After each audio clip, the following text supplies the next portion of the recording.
अगले कॉलर है उर्मिला जी, स्वागत है आपका। हाँ जी डॉक्टर साहब, मेरे पैरों में बड़ी तकलीफ रहती है।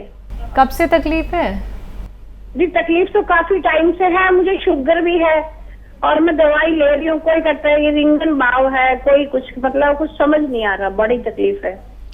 हमारा कोई आपने नुस्खा लिया अभी तक? नहीं डॉक्टर साहब, मैंने आपका कोई नहीं लिया। मैंने तो अभी थोड़ा टीवी चला के देखा तो उसमें चल रहा था, मैंने कहा चलो मैं भी पूछ लेती हूँ। ठीक है। अच्छा देखिए, पैरों में दर्द हो, किसी के घुटनों में दर्द हो या कमर में दर्द हो, कोहनी में दर्द हो, मोढ़े में दर्द हो, दुनिया की सबसे बेहतरीन दवा है गौनसिया। गौनसिया जिसे आपको असली लेना है, नकली बहुत मिलता है।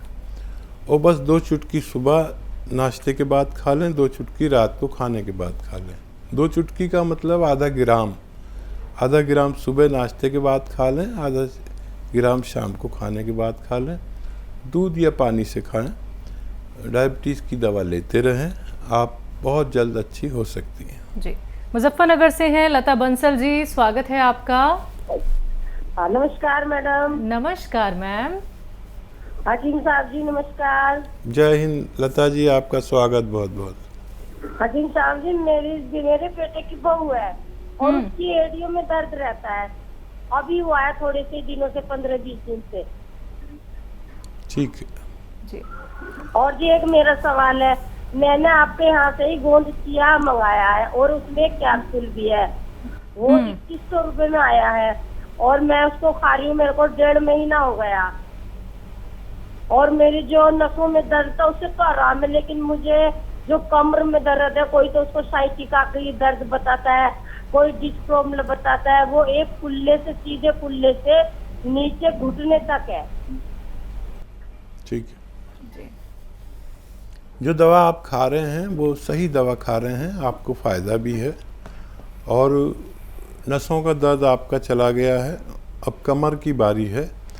एक तो ये ख्याल रखें कि वेस्टर्न टॉयलेट यूज़ करें, जो कुर्सी वाला शौचालय होता है वो यूज़ करें। और ज़्यादा काम, ऐसा काम जो जैसे झाड़ू पोंछे वाला काम या वज़न उठाने वाला काम बिल्कुल ना करें। और आप 1 महीने से दवा खा रहे हैं, फ़ायदा आपको होने लगा है और यही दवा अपनी बहू को खिलाइए।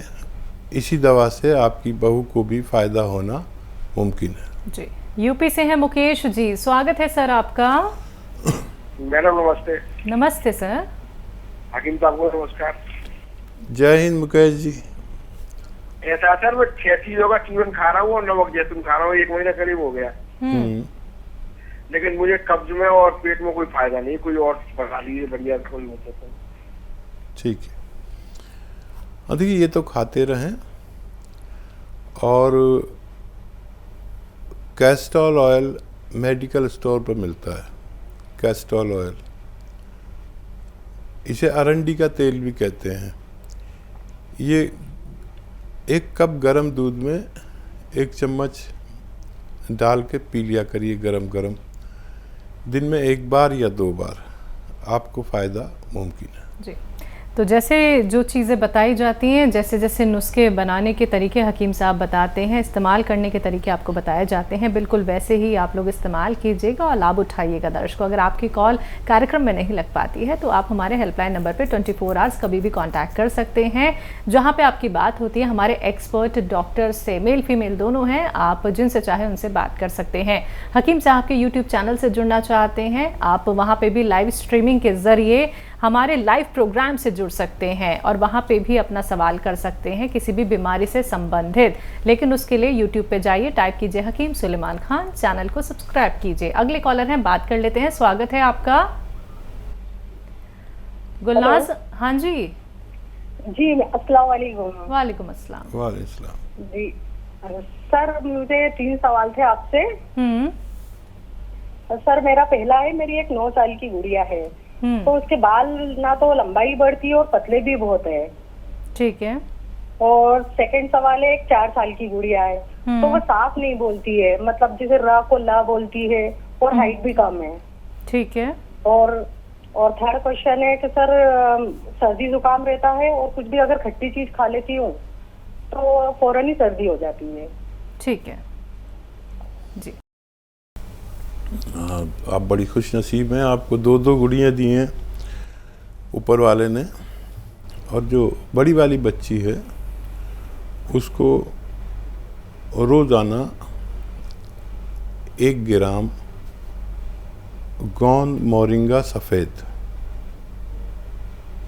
रोज़ाना 1 ग्राम गोंद मोरिंगा सफ़ेद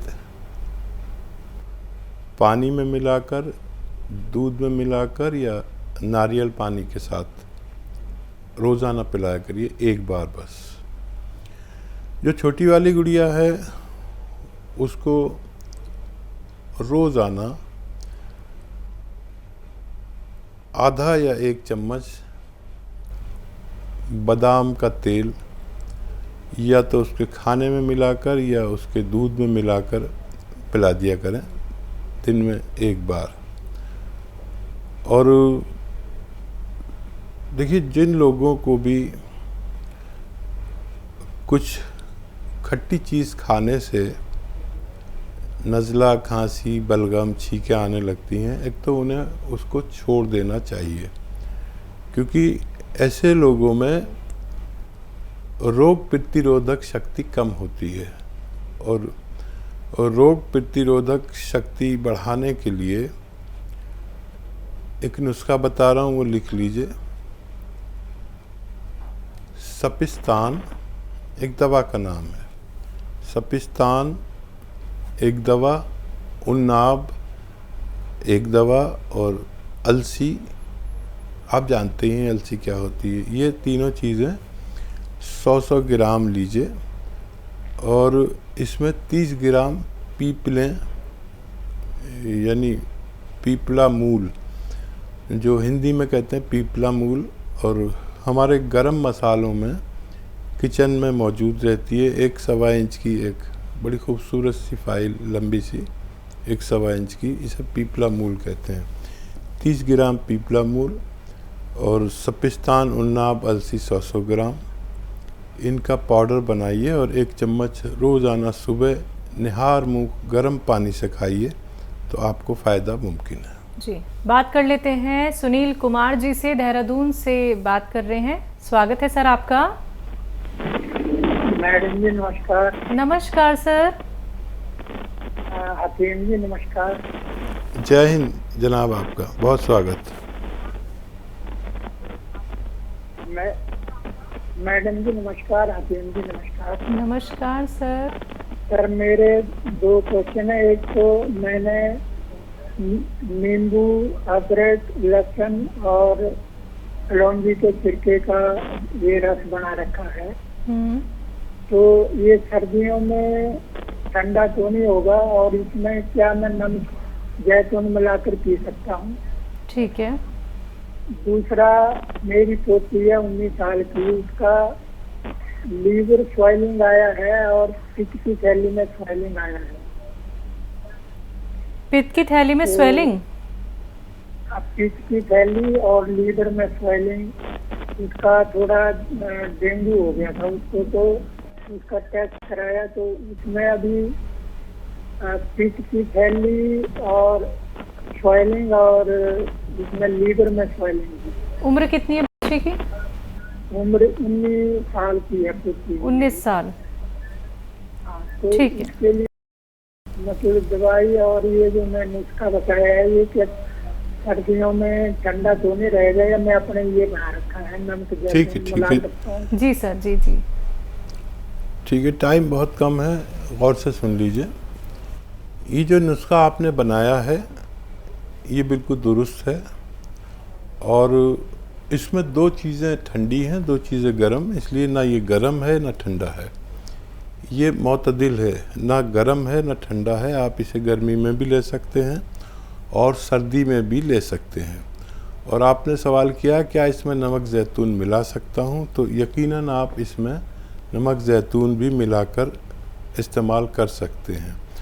दूसरा सवाल, जिस बच्ची को 19 साल बच्ची को जो स्वेलिंग आई है लीवर और दूसरी जगहों पर नमक ज़ैतून 2-2 चुटकी 2 या 3 बार पानी में मिलाकर उस बच्ची को पिलाइए। बहुत जल्दी उस बच्ची को फ़ायदा होना मुमकिन है। ये याद रखें कि ऑयली चीज़ें कुछ दिन के लिए रोक दें। ज़्यादा तली हुई भुनी हुई चीज़ें उनको ना खिलाएं तो और जल्दी अच्छी होना मुमकिन है। जब भी हम किसी ऐसे रोग से ग्रस्त होते हैं जिसमें हमें यानी कीटाणुनाशक दवाएं या बहुत ज़्यादा तेज़ असर पेन किलर दर्द की दवाएं या स्टेरॉइड लेना पड़ता है, और कोई ऐसा बड़ा रोग नहीं है जिसमें ये चीज़ें ना लेनी पड़े। डॉक्टर 60% आपको स्टेरॉइड, पेन किलर और एंटीबायोटिक दवाएं देते ही हैं, और ये दुनिया की अच्छी दवाएं हैं। लेकिन डॉक्टर इस बात का ख्याल नहीं करते कि इसके नुकसानात रोकने के लिए भी दवा दी जाए, और इसके नुकसानात रोकने की कोई दवा एलोपैथ में है भी नहीं कि दवा ज़रूर ले लें। नुकसानात रोकने की दवा या रॉ मटेरियल या कच्ची दवा, मैं कहता हूँ कि जो लोग भी मजबूर है रोज़ाना कोई भी एलोपैथिक दवा खाने पर, तो वो 2 चुटकी नमक ज़ैतून दिन में 1 बार या 2 बार ज़रूर खा लिया करें, ताकि आपके पार्ट्स ऑफ बॉडी, जो मेन पार्ट्स ऑफ बॉडी है यानी जिस्म के वो 5 अंग जैसे लीवर, किडनी, दिमाग, दिल और हमारे फेफड़े, लंग्स सलामत रहे। तो नमक ज़ैतून 2-2 चुटकी असली नमक ज़ैतून इस्तेमाल कर लिया करें, आप सुरक्षित रह सकते हैं। वक्त फिलहाल इशारा कर रहा है कार्यक्रम को अब यहाँ पे विराम देने का। हकीम साहब, अपना वक्त इतना कीमती हमें देने के लिए हमारे दर्शकों को घरेलू नुस्खे और घर घर तक तमाम बेहतरीन नुस्खे पहुँचाने के लिए आपका बहुत बहुत शुक्रिया। धन्यवाद जी, आपका भी और आपके चैनल मालिकों का भी धन्यवाद। तो दर्शकों, आज के प्रोग्राम में फिलहाल के लिए इतना ही। अब मुझे भी दीजिए इजाज़त। नमस्कार।